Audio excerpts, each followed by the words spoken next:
ये juice machine है। जिस तरह से हम काम करते हैं, किसानों को शुरुआत में छोटी छोटी मशीनों के साथ काम करना चाहिए। गन्ने के रस को अपने डीप फ्रीजर में फ्रोजन करके रखते हैं और साल के 12 महीने उससे डिफरेंट तरह के प्रोडक्ट बनाते हैं। क्या क्या बनाते हैं आप? जैसे गन्ने की आइसक्रीम बनाते हैं, गन्ने के रस से चटनी बनाते हैं, गन्ने के रस से मिलेट्स के लड्डू बनाते हैं, गन्ने के रस से मिलेट्स की कुकीज़ बनाते हैं, मिलेट्स की खीर बनाते हैं। पहला पी प्रोडक्शन, दूसरा पी प्रोसेसिंग, तीसरा पी पैकेजिंग, चौथा एम मार्केटिंग। अपना 200% देने पे रिजल्ट 400% आ ही जाता है, आज नहीं कल।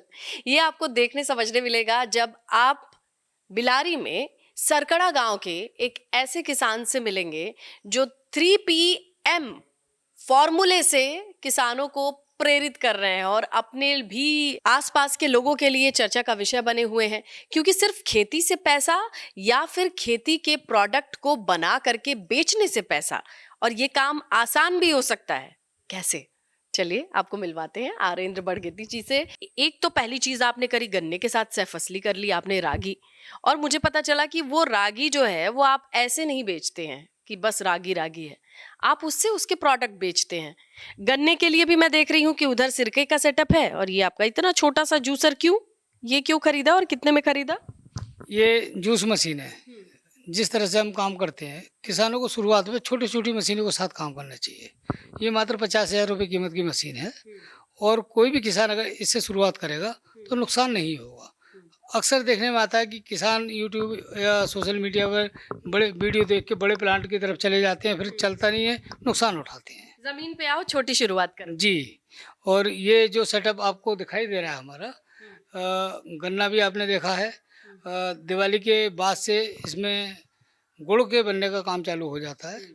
गुड़ और सिरका, ये दो चीज़ें हैं। गुड़ हीटिंग प्रोसेस से बनता है और सिरका फर्मेंट प्रोसेस से बनता है।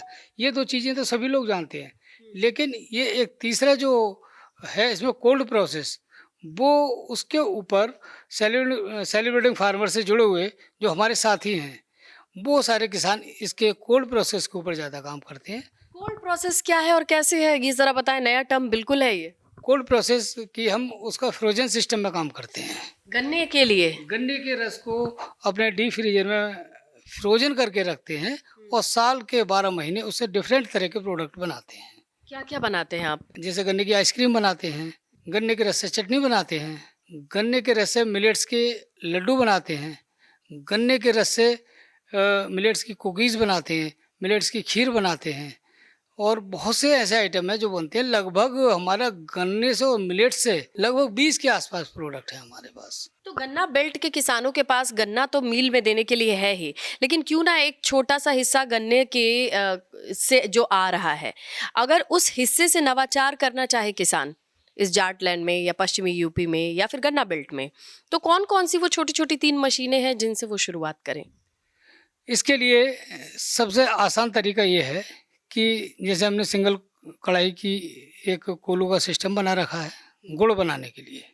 उसके लिए टेबल हैं, खांचे हैं, बर्फ़ी के साइज़ का, जैसे लगभग 15 से 20 ग्राम का पीस बनता है और वो बहुत अच्छा पसंद करते हैं लोग, क्योंकि बड़ा गुड़ बनाएं, उसको तोड़ें, हाथ चिपकते हैं, कभी छोटा कभी बड़ा। पैकेजिंग में भी मुश्किल हाँ, आती है। और ये बिल्कुल जैसे बर्फ़ी खाई, किसी ने खाना खाने के बाद मन किया, एक पीस उठाया और खा लिया और काम पूरा हो गया उसका।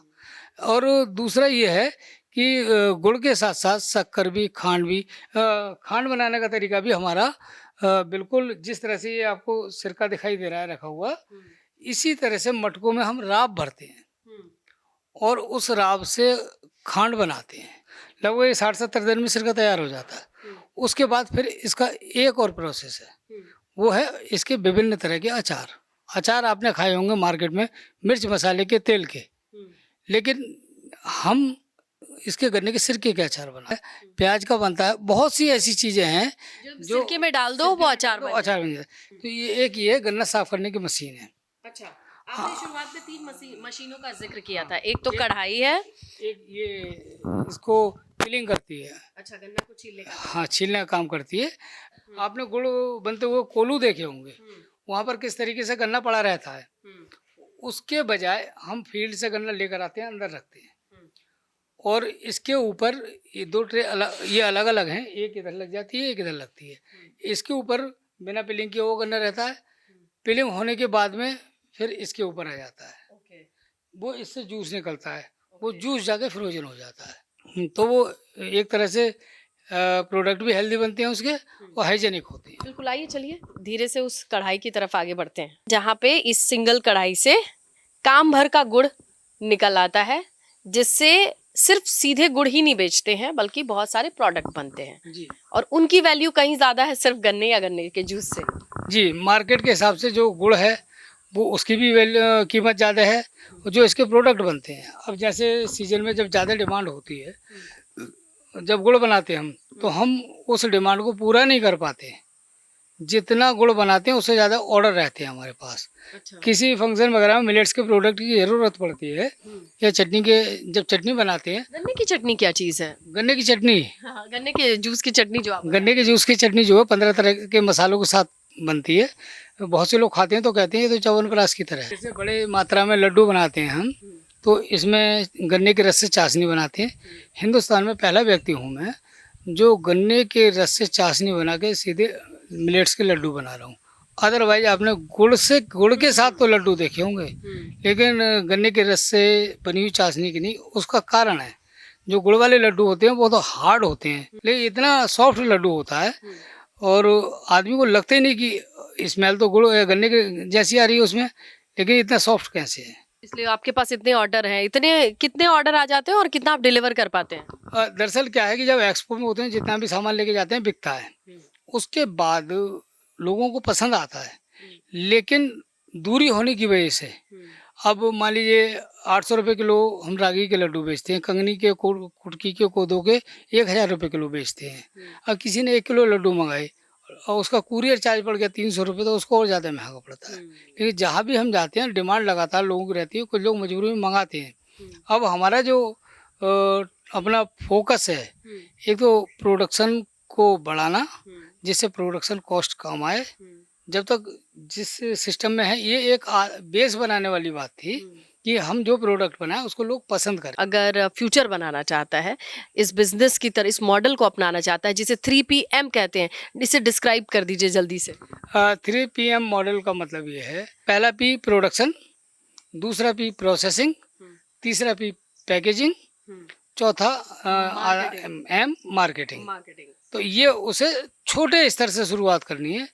वो अगर उसमें अपने आप को फिट करना चाहता है तो 80-20 का फार्मूला है।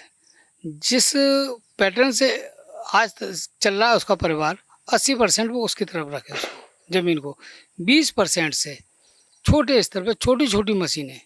जैसे बात गन्ने की नहीं है, अगर कोई गेहूं का एरिया है, कोई चावल का एरिया है या किसी और फसल का एरिया है, तो उससे संबंधित प्रोसेसिंग की छोटी मशीन लेकर आए, पैकेजिंग करे और मार्केटिंग अपने हाथ से करे। अपने आसपास के इलाके में ज़्यादा दूर जाने की ज़रूरत नहीं है, उतना मिल जाएगा उसे जितना 80% से नहीं मिलेगा। इसको सेट होने में 3 साल लगते हैं।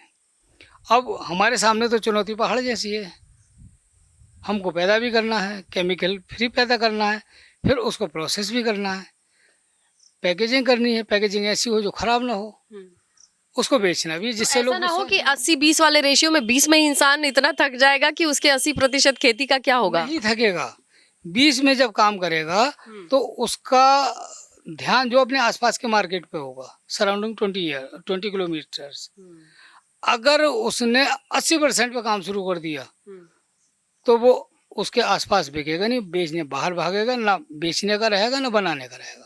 शुरुआत में किसी भी काम को करते करते प्रैक्टिस करते करते परफेक्ट होता है आदमी, तो परफेक्शन भी आएगा। छोटे स्तर से काम करेगा, कभी चीज़ें अच्छी भी होती हैं कभी खराब भी होती हैं, तो वो 20% के हिस्से से उन सारी चीज़ों को सीख जाएगा और जब वो लोहा तब के निकलेगा बाहर तब कुंदन बनेगा। डॉक्टर को पैसे देने के बजाय किसान को दे दीजिए, कम देने पड़ेंगे। बहुत पुराना मॉडल है, अब कारगर कितना है ये आने वाले वक्त के गर्भ में छुपा हुआ है।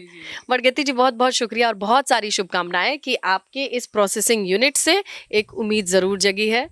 आने वाले वक्त में किसानों के पास 3PM मॉडल भी है। बिलारी से गांव जंक्शन के लिए मैं स्नेहलता।